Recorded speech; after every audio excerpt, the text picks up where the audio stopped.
Hello students, हम कर रहे हैं मैनेजमेंट अकाउंटिंग। मैनेजमेंट अकाउंटिंग के अंदर अभी हमारा चैप्टर चल रहा है रेशियो एनालिसिस। इसके अंदर हमने प्रॉफिटेबिलिटी एनालिसिस कर लिया है। आज के लेक्चर के अंदर हम एक्टिविटी एनालिसिस करने वाले हैं और नेक्स्ट लेक्चर में हम करेंगे एनालिसिस ऑफ फाइनेंशियल पोजीशन। ठीक है, अगर थोड़ा सा मैं बात करूं प्रॉफिटेबिलिटी एनालिसिस के अंदर, तो उसके अंदर हमने ये तीनों तरह के रेशियो कर लिए, जिसमें प्रोडक्शन एंड सेल्स मैनेजमेंट का एनालिसिस करते हैं, उनकी एफिशिएंसी का, ऑपरेटिंग मैनेजमेंट की एफिशिएंसी का एनालिसिस किया, ओवरऑल एफिशिएंसी ऑफ मैनेजमेंट क्या होती है उसका पता किया। ठीक है, तो हमारा प्रॉफिटेबिलिटी एनालिसिस कंप्लीट हो गया। लेकिन आज के लेक्चर के अंदर हम एक्टिविटी एनालिसिस कर रहे हैं। एक्टिविटी एनालिसिस के अंदर आपको ये 7 तरह के रेशियो कैलकुलेट करने होते हैं। ठीक है, जो आपको यहाँ पर दिख रहे हैं। बट ये रेशियो क्या होते हैं? ये रेशियो होते हैं कि आपके बिजनेस के अंदर जो रिसोर्सेज हैं उसका यूज आप कितना कर रहे हैं। बहुत अच्छे लेवल का कर रहे हैं, ठीक ठाक लेवल का कर रहे हैं, या बहुत बेकार कर रहे हैं। कहीं ऐसा तो नहीं है कि आपके इन्वेस्टमेंट जो आए हुए हैं, आपके बिजनेस में जो कैपिटल लगी हुई है उसमें बहुत सारी कैपिटल तो बेकार पड़ी, आप कुछ ही कैपिटल का यूज कर रहे हैं। यानी कि आपने लोन ले लिया 10 लाख रुपए का, लेकिन उसमें बिजनेस में केवल 2 लाख ही लगाया, 8 लाख ऐसे बेकार पड़ा, ऐसा तो नहीं, तो वो बहुत बेकार है।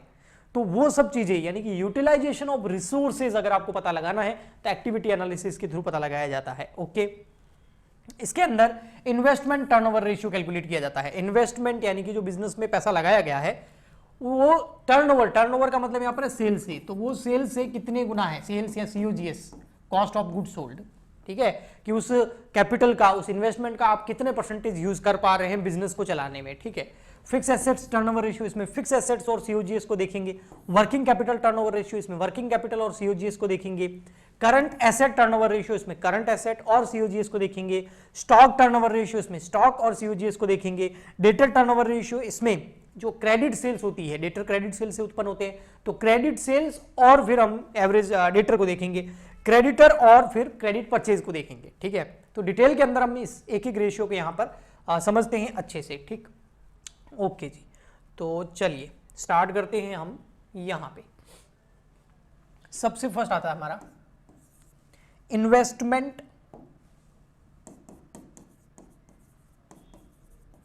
Turnover ratio. टर्नओवर का मतलब सेल से है या फिर सीओजीएस से। ठीक है, इसका फॉर्मूला बड़ा सिंपल है। टर्नओवर का मतलब मैंने क्या बताया, या तो सेल्स ले लो या सीओजीएस ले लो। सीओजीएस पता है ना, cost of good sold. Formula बता रखा है मैंने सीओजीएस का अच्छे से आपको। ठीक है, तो आप क्या करो, यहां पर सीओजीएस ले लो। अगर सीओजीएस क्वेश्चन में नहीं दे रखी तो आप कैलकुलेट करो। सीओजीएस के फॉर्मूले में पहले लिखा चुका हूं प्रॉफिटेबिलिटी एनालिसिस के टाइम। अगर आपने वो लेक्चर नहीं देखे तो पहले उनको जरूर देखें। और अगर सीओजीएस निकालने का कोई क्वेश्चन में हिंट है ही नहीं, कोई डेटा है ही नहीं, तो फिर आप सेल्स ले सकते हो उसकी जगह। ठीक है, डिवाइड करना आपको इन्वेस्टमेंट से। अब यहां पर इन्वेस्टमेंट का मतलब आप वो मत समझ लेना कि एसेट साइड में जो इन्वेस्टमेंट दे रखे हैं, नहीं। यहां पर इन्वेस्टमेंट का मतलब है आपने बिजनेस में कितना पैसा लगाया है। तो इसके अंदर सिंपली आ जाएगा आपकी शेयर कैपिटल, आपके रिजर्व एंड सरप्लस, आपके सिक्योर्ड लोन, आपने जो लोन ले रखे हैं, प्लस आपके जो अनसिक्योर्ड लोन है, ये सब आपने लोन वगैरह लेके, ये पूरा इन्वेस्टमेंट है। आपने बिजनेस में इतना पैसा लगाया, इतना खुद का लगाया, इतना बिजनेस के कमा के वापस बिजनेस में लगाया, इतना सिक्योर्ड लोन, कुछ गिरवी रख के लोन लिया, इतना अनसिक्योर्ड लोन लिया, कुछ गिरवी रख के बिना लोन ले लिया, और ये सारा पैसा बिजनेस में लगाया है। तो उसके ऊपर आपका सीओजीएस कितना आ रहा है। अगर ये परसेंटेज बहुत अच्छा आता है, जितना हाई आता है तो वो उतना बढ़िया है, और जितना कम आता है वो उतना खराब है। फॉर एग्जांपल के लिए मान लेते हैं हमारा सीओजीएस है 1 लाख का। ठीक है, और हमारा जो शेयर कैपिटल है, फॉर एग्जांपल के लिए जो इन्वेस्टमेंट है वो हमारा है फॉर एग्जांपल के लिए 2 लाख। तो ये कितना आएगा, ये आएगा 0.50 टाइम्स। जो आंसर आएगा वो टाइम्स में आएगा। तो क्या ये रेशियो अच्छा है? अब डिपेंड करता है अगला क्या है। मान लेते हैं हमारा सीओजीएस जो है वो है 2 लाख का, और हमारा इन्वेस्टमेंट जो है वो है 4 लाख का। अब देखो यहां, या इन्वेस्टमेंट जो है हमारा वो 1 लाख का मान लेते हैं। तो अब ये कितना आएगा, सारे जीरो से जीरो कट गए, ये आ गया 2 टाइम्स। तो ये बेहतर है ज्यादा, इससे बेहतर इसको माना जाएगा, क्योंकि कम इन्वेस्टमेंट में भी आप अच्छा परफॉर्म कर रहे हैं। ओके, तो ये हमारा कौन सा रेशियो हो गया, ये हो गया हमारा इन्वेस्टमेंट टर्नओवर रेशियो।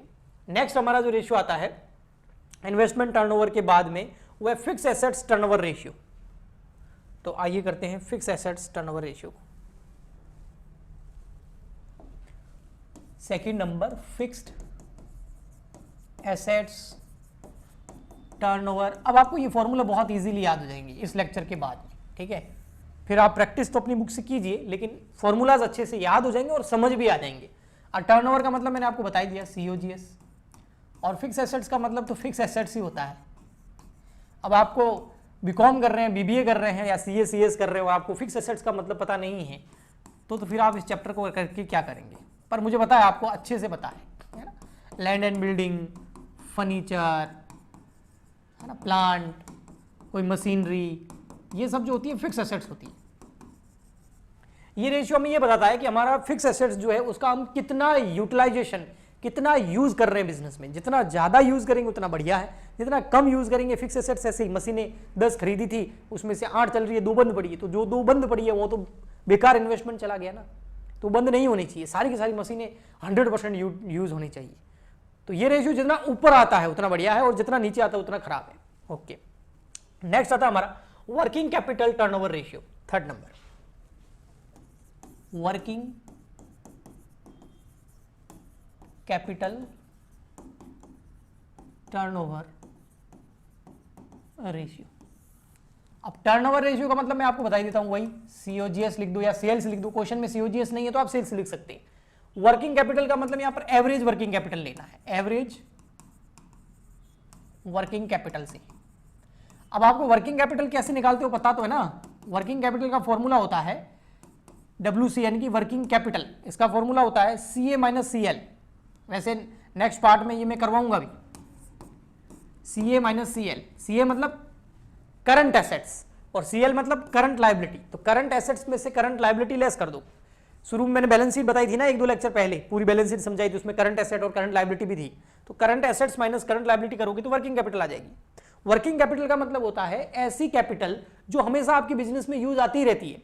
जैसे आप जो है डेली स्टॉक्स खरीदते हैं, स्टॉक मतलब गुड्स खरीदते हैं और वेजेस पे करते हैं, सैलरी पे करते हैं, इलेक्ट्रिसिटी बिल पे करते हैं, तो इसके लिए आपको लिक्विडिटी चाहिए, कुछ पैसा आपको कैश में चाहिए, वो वर्किंग कैपिटल होता है।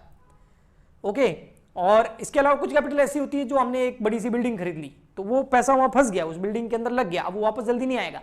लेकिन वर्किंग कैपिटल क्या होती है, रोटेट होती रहती है, क्योंकि स्टॉक खरीदा, गुड्स खरीदा, उसको बेचेंगे तो पैसा वापस आ जाएगा, ऐसे। तो वो वर्किंग कैपिटल होती है। और यहां पर हमको एवरेज वर्किंग कैपिटल लेनी है। एवरेज वर्किंग कैपिटल कैसे आएगी, opening working capital plus closing working capital divide by 2 कर दो, एवरेज वर्किंग कैपिटल आ जाएगी। ठीक है, ओपनिंग और क्लोजिंग नहीं दे रखा है तो जो वर्किंग कैपिटल आपको क्वेश्चन में दे रखी है उसी को एवरेज मान लो। ओके, ये भी जितना अच्छा रेशियो आता है उतना बढ़िया रहता है, जितना ऊपर आता है उतना अच्छा लगता है। ठीक है, और जितना ये रेशियो नीचे आएगा उतना ये बेकार माना जाता है, यानी कि आप अपनी वर्किंग कैपिटल का पूरा यूटिलाइजेशन नहीं कर रहे हैं। ठीक है, नेक्स्ट आता है आपका current asset turnover ratio. Current asset turnover ratio, जो आपकी करंट एसेट है वो कितनी यूज हो रही बिजनेस के अंदर, ये हो जाएगा 4। Yes, current assets turnover ratio. अब करंट एसेट मतलब करंट एसेट ही होता है, ऊपर ले लो COGS, COGS नहीं दे रखा है तो सेल्स ले सकते हो, और नीचे ले लो आप करंट एसेट। करंट एसेट्स का मतलब तो पता है ना, जैसे फिक्स एसेट्स पे हमने रेशियो निकाला था वैसे वैसे करंट एसेट्स पे निकाल रहा है कि हमारा करंट एसेट्स जो है वो फुल यूटिलाइजेशन हो रहा है उसका या नहीं हो रहा है। ओके, करंट एसेट्स में जैसे आपका स्टॉक हो गया, जैसे डेटर हो गया, BR हो गया, है ना, बिल्स रिसीवेबल हो गया, ये सब चीजें जो होती है ये आपके करंट एसेट्स में आती है। ओके, इसके अलावा जैसे कैश हो गया, बैंक में पैसा पड़ा है, ये भी करंट एसेट्स के अंदर आती है। तो ये जो करंट एसेट्स है इसका यूटिलाइजेशन किस तरीके से आपके बिजनेस में हो रहा है, अच्छा हो रहा है या बेकार हो रहा है, वो हमें इस रेशियो से पता चलता है। नेक्स्ट आता है हमारा अगला stock turnover ratio. Stock turnover ratio, 5th point, stock turnover ratio. यहां पर इसका मतलब इससे है कि जो आपका स्टॉक है ना वो कितनी जल्दी सेल हो जाता है। कहीं ऐसा तो नहीं है बहुत टाइम तक पड़ा रहता है, आपने गुड्स खरीदा, माल खरीदा और उसके बाद में वो बिक ही नहीं रहा, पड़ा है, वो कितना टर्न जल्दी हो रहा है, कितना वो जल्दी से सेल हो रहा है ताकि पैसा वापस आएगा और स्टॉक खरीदेंगे और बेचेंगे। तो स्टॉक टर्नओवर रेशियो, तो इसमें भी आप वही COGS ले सकते हैं, COGS क्वेश्चन में नहीं है तो आप सेल्स ले सकते हैं।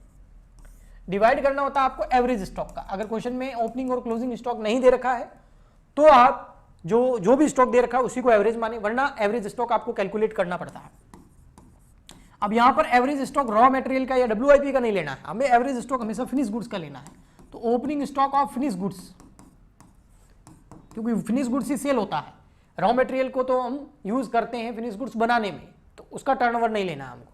तो opening stock of finish goods plus closing stock of finish goods divide by कर देंगे हम 2, तो ये आपका आ जाएगा एवरेज स्टॉक। ओके, ठीक है, तो ये हो गया आपका स्टॉक टर्नओवर रेशियो। फिर आता है आपका डेटर टर्नओवर रेशियो 6 नंबर पर, डेटर टर्नओवर रेशियो। आप इसका देखो फॉर्मूला, इसमें आपको COGS नहीं लेना है, क्योंकि डेटर कब उत्पन्न होते हैं, डेटर कब प्रकट होते हैं, डेटर का कब जन्म होता है, जब हम किसी को उधार सेल करते हैं, क्रेडिट सेल करते हैं। तो यहां पर COGS नहीं, हमको लेना है क्रेडिट सेल, उधार बिक्री, और डिवाइड कर देना है आपको एवरेज डेटर से। कुछ एवरेज डेटर लिखते हैं, कुछ यहां पर लिख देते हैं एवरेज रिसीवेबल,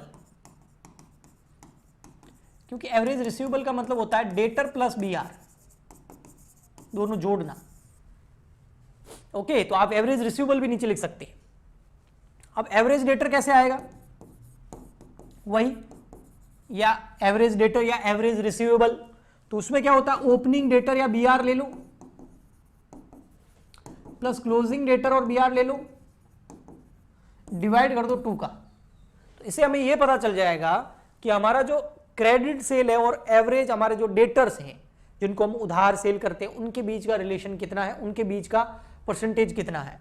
ओके, उनके बीच का रिलेशन हमें एक डेटा के अंदर मिल जाएगा। ओके, अगर आपको यह पता करना हो कि ये जो डेटर है जिनको हम क्रेडिट सेल करते हैं ये कितने टाइम में हमें पैसा दे देते हैं वापस, यानी कि डेटर को हम उधार सेल करते हैं, उधार बेचते हैं, तो उनसे कलेक्शन, उनसे वसूली कितने टाइम में हो जाती है एवरेजली, तो उसमें एक और फॉर्मूला इसी के अंदर निकाला जाता है, collection period, average collection period, कि कितने टाइम में एवरेजली हम डेटर से कलेक्शन कर लेते हैं, जो हमने उनको उधार दिया है वो पैसा हम ले लेते हैं।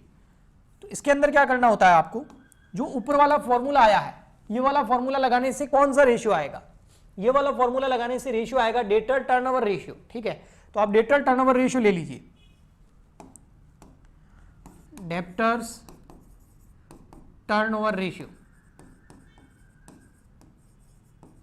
ठीक है, तो एक तो आपको डेटर टर्नओवर रेशियो लेना है, और इसके अलावा अब आपको यह भी देखना है कि आप जो कलेक्शन कितने दिन में हो रहा है ये निकालना चाहते हैं या कितने मंथ में हो रहा है ये निकालना चाहते हैं, यानी कि आप आंसर कैसे चाहते हैं, मंथलीज या डेज वाइज। अगर आप आंसर चाहते हैं मंथली तो यहां पर ऊपर 12 लिख दीजिए, अगर आपको डे वाइज चाहिए तो 365 ले लीजिए, और नीचे डिवाइड कर दीजिए आप डेटर टर्नओवर रेशियो का, जो मैं कह रहा था, डेटर टर्नओवर रेशियो। और डेटर टर्नओवर रेशियो कैसे आता है, ये रहा फॉर्मूला उसका। तो इस फॉर्मूले में डेटर टर्नओवर रेशियो हो जाएगा, इस फॉर्मूले से आपको पता चल जाएगा कि कितने टाइम में, मंथली या फिर दिन के हिसाब से कितने टाइम में जो है आप कलेक्शन कर लेते हैं डेटर से।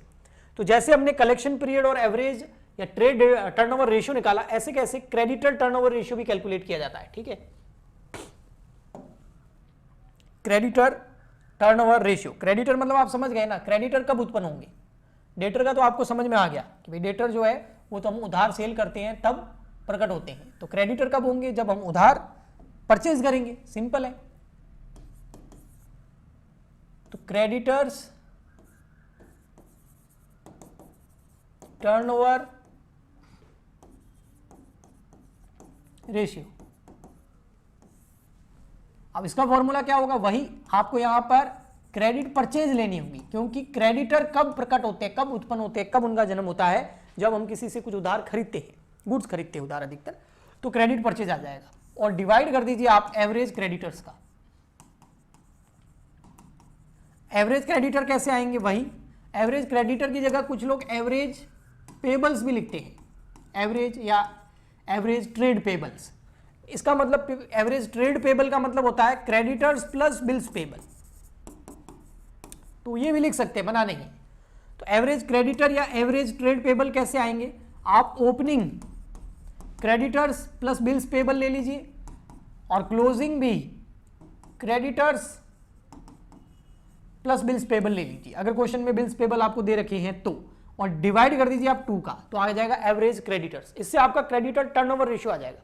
अब आपको पता करना है कि आप एवरेजली कितने महीने में या कितने दिनों में इनको पेमेंट कर देते हैं, इनको भुगतान कर देते हैं। तो इसके लिए निकाला जाता है एवरेज पेमेंट पीरियड,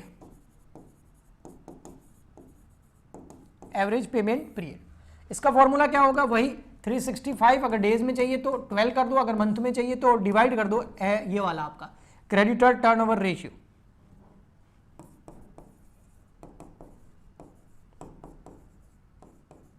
तो आपको पता चल जाएगा कि एवरेजली मंथली या फिर डे वाइज आप कितने दिनों में इनको पेमेंट कर देते हैं। तो ये थे आपके एक्टिविटी एनालिसिस रेशियो।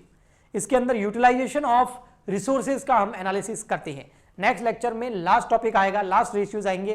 वो करने के बाद में जो फाइनेंशियल पोजीशन वाले हैं ये चैप्टर कंप्लीट हो जाएगा, फिर हम नया चैप्टर स्टार्ट करेंगे। अगर आपको इन वीडियो से हेल्प मिल रही है, इन लेक्चर से आपको काफी हेल्प मिल रही होगी आई होप, तो आप इसको ज्यादा से ज्यादा शेयर करें ताकि और भी बच्चों की हेल्प हो। इसके अलावा अगर आपको अच्छा लगा है तो लाइक और सब्सक्राइब करें और कमेंट करके भी जरूर बताएं। हम मिलते हैं नेक्स्ट लेक्चर में। आज के लिए इतना ही, तब तक के लिए good bye and thank you.